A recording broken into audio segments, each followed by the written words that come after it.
Hello students, तो आज के वीडियो में हम कवर करेंगे टॉपिक प्रोटीन इंजीनियरिंग में डिज़ाइनिंग प्रोटीन मीन्स हम लोग प्रोटीन में कुछ चेंजेस कर रहे हैं, अमीनो एसिड का सब्स्टिट्यूशन कर रहे हैं, तो उसको हम डिज़ाइन कर रहे हैं एक प्रोटीन को, इसीलिए इसको बोलते हैं प्रोटीन इंजीनियरिंग।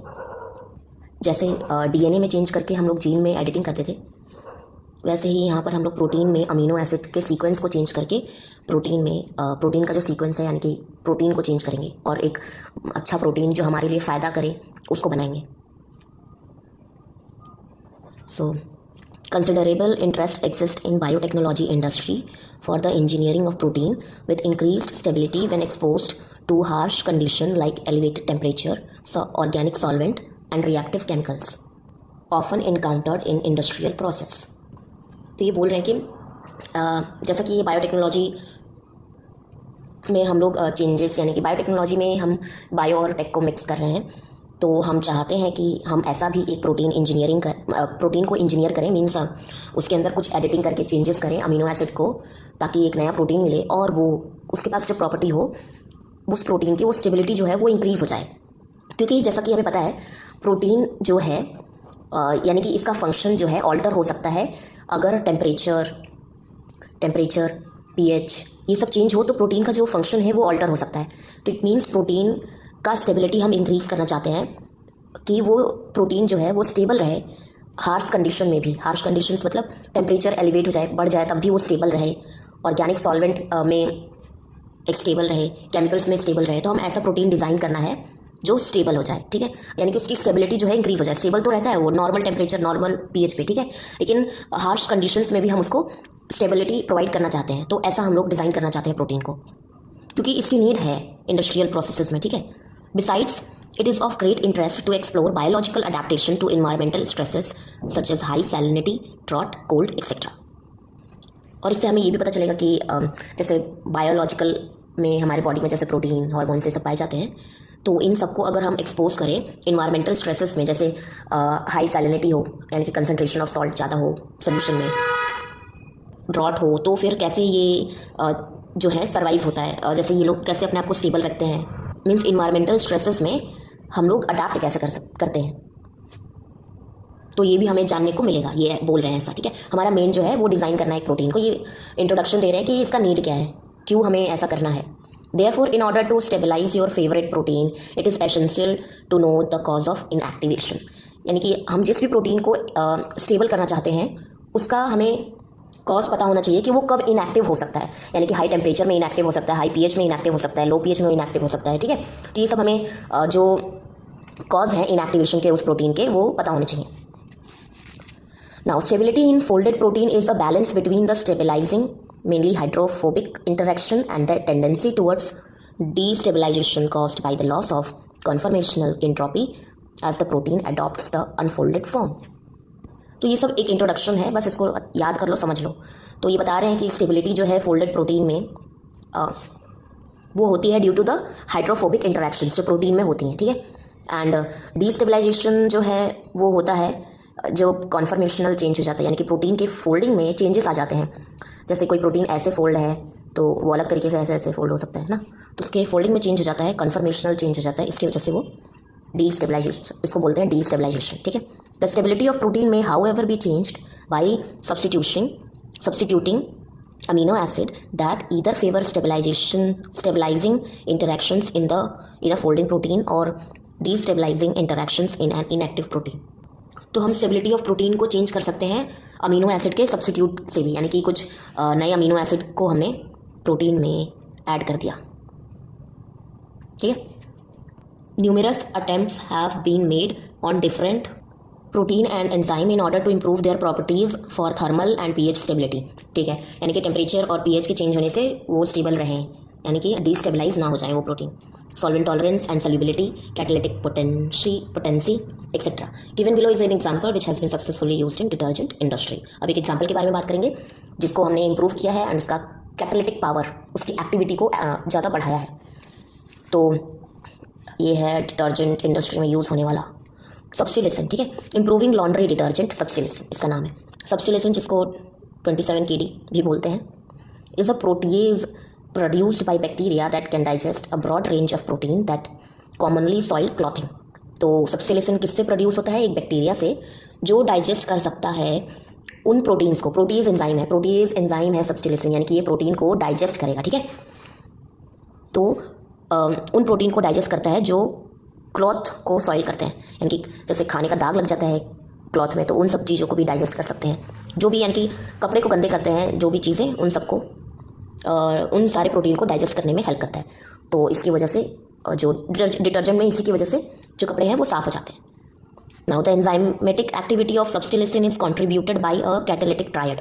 अब इसका एंजाइमेटिक एक्टिविटी जो है कैटालिटिक ट्रायड, यानी कि जहाँ पे सबस्ट्रेट ऐड होता है, ठीक है, यानी कि सब्स्टिलेशन का वो पॉइंट जहाँ पे एक्टिविटी होती है, यानी कि यहाँ पर आके सबस्ट्रेट बाइंड करेगा और ये प्रोडक्ट रिलीज होगा, ठीक है। तो जैसे काइमोट्रिप्सिन में क्या था? हिस्टिडीन, एस्पार्टेट और सीरीन, ये थे कैटालिटिक ट्रायड काइमोट्रिप्सिन में। अब यहाँ पे सब्स्टिलेशन का कैटालिटिक ट्रायड, एक्टिविटी ट्रायड, यानी कि जहाँ पे एक्टिविटी होगा वो है सीरीन 221, यानी कि ये प्रोटीन का नंबर है इस सीरीन वाले। मतलब प्रोटीन की चेन है, उसमें 1 2 3 ऐसे अमीनो एसिड अरेंज हैं, एंड 221 इस पोजीशन पे सीरीन अटैच है, वो वाला। देन हिस्टिडीन 64, एस्पार्टेट 32 पोजीशन पे एस्पार्टेट है, 64 पोजीशन पे हिस्टिडीन है, और 221 पोजीशन पे सीरीन है, ठीक है। ये सब आपस में फोल्ड होके मतलब पास में आ जाते होंगे, ठीक है, एक पॉइंट पे प्रोटीन में। तो ये कैटालिटिक ट्रायड बनते होंगे जहाँ पे प्रोटीन आके अटैच होता है और उसका क्लीवेज करते हैं, या किसको बोलते हैं ना, कैटालिटिक ट्रायड। प्रोटीज एंजाइम है तो प्रोटीन को कट करेगा, तो इसका एक्टिविटी तो यही हुआ। Now replacement of all 3 residue with alanine either singly और in combination result in significant loss of activity. तो इधर क्या होता है कि अगर इन तीनों अमीनो एसिड में से जो कैटालिटिक ट्रायड बनाते हैं, इन तीनों में से इन तीनों की जगह या एलानिन आ जाए, एलानिन अमीनो एसिड, या फिर किसी एक भी पोजीशन पे एलानिन आ जाएगा, तो क्या होता है कि ये एंजाइम जो है सब्स्टिलेशन प्रोटीज एंजाइम, ये अपनी एक्टिविटी को लूज़ कर देता है, यानी कि उसका अब ये एक्टिविटी परफॉर्म नहीं करेगा, ठीक है, खत्म। Now subtilisin represent the largest industrial market for any enzyme to improve the efficiency of laundry detergent manufacturers supplement substitution in their product with various catchy slogans on detergent box such as stain cutter और biologically active enzyme। तो सब्स्टिलेशन जो है वो industrial market में use होता है, खासकर किसमें? लॉन्ड्री डिटर्जेंट में, क्योंकि ये बहुत अच्छा यानी कि स्टेन को रिमूव करता है बहुत अच्छे से, तो इसीलिए इसको यूज़ करते हैं इन लॉन्ड्री डिटर्जेंट, ठीक है। और सब्स्टिलेशन को लॉन्ड्री डिटर्जेंट में यूज़ करते हैं, और डिटर्जेंट बॉक्सेस पे जो मैन्युफैक्चरर हैं वो लिखते हैं एज अ स्टेन कटर और biologically active enzyme. Means stain cutter means stain को रिमूव करता है, तो ऐसे ऐसे स्लोगन्स लिखते हैं डिटर्जेंट बॉक्सेस में, जिसमें वो यूज़ करते हैं subtilisin. The native enzyme subtilisin is easily inactivated by bleach up to 90%। तो जो सब्स्टिलेशन है वो इनएक्टिवेट हो जाता है in the presence of bleach, यानी कि ब्लीच प्रेजेंट होगा तो जो एंजाइम सब्स्टिलेशन है वो इनएक्टिव हो जाएगा, ठीक है। Careful in studies show that this activation was due to oxidation of amino acid residue methionine 222 in the protein molecule. तो क्या होता था कि जब ये सब्स्टिलेशन जो है ये ब्लीच के साथ यूज़ करते थे लोग, तो ये अपनी एक्टिविटी लॉस कर देता था। मीन्स ये अब ये काम नहीं करेगा अपना, तो मीन्स स्टेन रिमूव नहीं होगा। सब्स्टिलेशन प्रोटीज एंजाइम है, प्रोटीन को डाइजेस्ट नहीं करेगा। तो क्या है कि और फिर यहाँ पर बताया गया है कि ये इनएक्टिवेशन होता क्यों था? तो इसलिए होता था क्योंकि ऑक्सीडेशन हो जाता था उस अमीनो एसिड का, यानी कि मेथियोनिन 222 पोजीशन पे सब्स्टिलेशन एंजाइम में मेथियोनिन प्रेजेंट था, इसका ऑक्सीडेशन हो जाता था प्रोटीन के मॉलिक्यूल में, इसलिए ये सब्स्टिलेशन जो एंजाइम है वो इनएक्टिव हो जाता था। तो अब हम बायोटेक्नोलॉजी का यूज़ करके इसमें क्या करेंगे, अब इसको हम रिकॉम्बिनेंट बनाएंगे। रिकॉम्बिनेंट मतलब वही मीन्स कुछ अलग, ठीक है। तो यूजिंग साइट डायरेक्टेड म्यूटाजेनेसिस, ये याद रखना क्योंकि एग्जाम में पूछा जाता है कि जो सब्स्टिलेशन है उसकी एक्टिविटी को हमने कैसे इंक्रीज़ किया in the presence of bleach. तो क्या मेथड था उसको सब्स्टिलेशन को न्यू यानी कि उसको प्रोटीन इंजीनियरिंग किया गया सब्स्टिलेशन को। तो जो मेथड था वो था साइट डायरेक्टेड म्यूटाजेनेसिस, यानी कि एक पर्टिकुलर साइट पे, जैसे ये प्रोटीन की चेन है तो इस एक साइट पे साइट डायरेक्टेड म्यूटाजेनेसिस, इस जगह पे हम म्यूटेशन कर दे रहे हैं, इसको बोलते हैं साइट डायरेक्टेड म्यूटाजेनेसिस। तो एक जगह पे म्यूटेशन को ही बोलते हैं साइट डायरेक्टेड म्यूटाजेनेसिस। इस साइट पे हम म्यूटेशन कर रहे हैं तो इसी को बोल दिया हमने साइट डायरेक्टेड म्यूटाजेनेसिस। तो इस प्रोसेस का यूज़ करके हमने using site directed mutagenesis of substitution gene in E coli, this methionine was substituted by a variety of other amino acid and the enzyme activity measured in presence of bleach।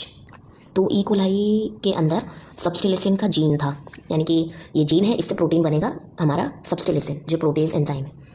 तो हमने क्या किया कि ये जो सबस्टिलिसिन gene है E coli में, ये जीन है, ठीक है, सबस्टिलिसिन जीन, इसमें हमने साइट डायरेक्टेड म्यूटाजेनेसिस कर दिया, यानी कि एक जगह पे जहाँ पे मेथियोनिन यहाँ पे था, सॉरी, यानी कि यहाँ पर एक न्यूक्लियोटाइड में हम चेंज करेंगे जिसकी वजह से ये कोड करेगा फॉर मेथियोनिन। अब ये तभी समझ में आएगा जब आप लोगों को पता होगा रेप्लिकेशन का पूरा पार्ट, यानी कि जब डीएनए रेप्लिकेट करता है, डीएनए से आरएनए बनता है, आरएनए से प्रोटीन, तो इसके बीच में डीएनए से आरएनए बनता है तो फिर उसको बोलते हैं ट्रांसक्रिप्शन ना, ट्रांसक्रिप्शन। और आरएनए से जब प्रोटीन बनता है तो उसको बोलते हैं ट्रांसलेशन। तो जब आरएनए से प्रोटीन बन रहा होता है तब यहाँ पे आरएनए का कोडॉन रीड होता है ना, कोडॉन जो है वो 3 पेयर होता है न्यूक्लियोटाइड का, मतलब कोडॉन जो है इसमें 3 न्यूक्लियोटाइड रहते हैं और इसी को रीड करता है राइबोसोम, और उससे जो है वहाँ पे उस पर्टिकुलर कोडॉन का जो अमीनो एसिड है वो आकर जुड़ते जाता है, ठीक है। तो it was observed that substitution of methionine 222, यानी कि इस पोजीशन पे मेथियोनिन की जगह अगर हम एलानिन यानी कि अमीनो एसिड एलानिन को लगा दें तो it was the best in terms of activity and stability. तो सबस्टिलिसिन प्रोटीन में, सॉरी, प्रोटीज एंजाइम में अगर हम लोग मेथियोनिन यानी कि 222 इस पोजीशन पे मेथियोनिन था उसमें, तो ये ब्लीच की प्रेजेंस में इनएक्टिवेट हो जाता था। तो अगर हम इस सबस्टिलिसिन जीन में या फिर प्रोटीन में, सबस्टिलिसिन प्रोटीन में हम एलानिन को सब्स्टिट्यूट कर दें मेथियोनिन की जगह, यानी कि एलानिन को मेथियोनिन की जगह लगा दें, तो जो है एक्टिविटी सबस्टिलिसिन की अच्छी होती, ठीक है, और स्टेबिलिटी भी इसकी अच्छी थी। Now days many laundry detergent contain cloned genetically engineered और रिकॉम्बिनेंट सबस्टिलिसिन, ठीक है। तो इसको हमने जेनेटिकली इंजीनियर्ड कर दिया है तो फिर उसको हम वही बोल रहे हैं रिकॉम्बिनेंट, ठीक है। जैसे RDT में हमने पढ़ा था, उसमें हम जीन को जोड़ रहे थे ना, मीन्स एक नया रिकॉम्बिनेंट चीज़ बना रहे थे। तो ऐसे ही यहाँ पे हम प्रोटीन के केस में कर रहे हैं। आई होप आप लोगों को समझ में आया होगा। बस इसमें कुछ नहीं है, सबस्टिलिसिन प्रोटीज एंजाइम है जिसका एक्टिविटी और स्टेबिलिटी अच्छा करना है in the presence of bleach. तो ब्लीच की प्रेजेंस में हमें इसको अच्छा करना था, तो हमने देखा है अलग अलग अमीनो एसिड लगाकर मेथियोनिन की जगह एट पोजीशन 222। तो यहाँ पे हमें मिला कि एलानिन जो है वो बेस्ट है, ठीक है, सबसे बेस्ट है। साइट डायरेक्टेड म्यूटाजेनेसिस, ये याद रखना, ये वाली टेक्निक यूज़ की गई थी इसमें। ये टेबल में दिया गया है कि site directed mutagenesis at codon position 222, ठीक है। इस पोजीशन पे साइट डायरेक्टेड म्यूटाजेनेसिस हमने किया है, यानी कि एक न्यूक्लियोटाइड चेंज कर दिया है जिसकी वजह से कोडॉन चेंज हो गया है। कोडॉन चेंज होने की वजह से डिफरेंट अमीनो एसिड वहाँ पे आके लग सकते हैं, ओके। तो यहाँ पर हमने अलग अलग अमीनो एसिड का लगा कर देखा मेथियोनिन की जगह, तो ये सब एक्टिविटी परसेंटेज हमें देखने को मिला। तो देखो सिस्टीन जब लगाया तो 138%, मेथियोनिन में 100%, देन एलानिन में 53%, और ऐसे ही अलग अलग अमीनो एसिड की एक्टिविटी हमें मिली सबस्टिलिसिन के अंदर। इसको जब हमने मेथियोनिन की जगह सब्स्टिट्यूट किया तो बेस्ट हमें एलानिन पे मिला। जब इसकी एक्टिविटी को हमने चेक किया तो यहाँ पे ये स्टेबल भी था और इसकी एक्टिविटी भी अच्छी थी, ठीक है। देखो मेथियोनिन में 100% दिया है, बट मे बी स्टेबल नहीं होगा, वहीं पे एलानिन में होगा वो स्टेबल, ठीक है। मतलब एक्टिविटी तो सही है बट स्टेबल नहीं होगा। तो ये याद रखना कि मेथियोनिन जो है जब सब्स्टिट्यूट हो गया बाई एलानिन तो ये बेस्ट था in the terms of activity and stability. So thank you so much. Next video में हम टॉपिक कवर करेंगे creation of novel protein and improving nutritional value of cereal and legumes, last topic chapter का। Thank you so much, and कोई doubt होगा तो comment section में पूछ लेना।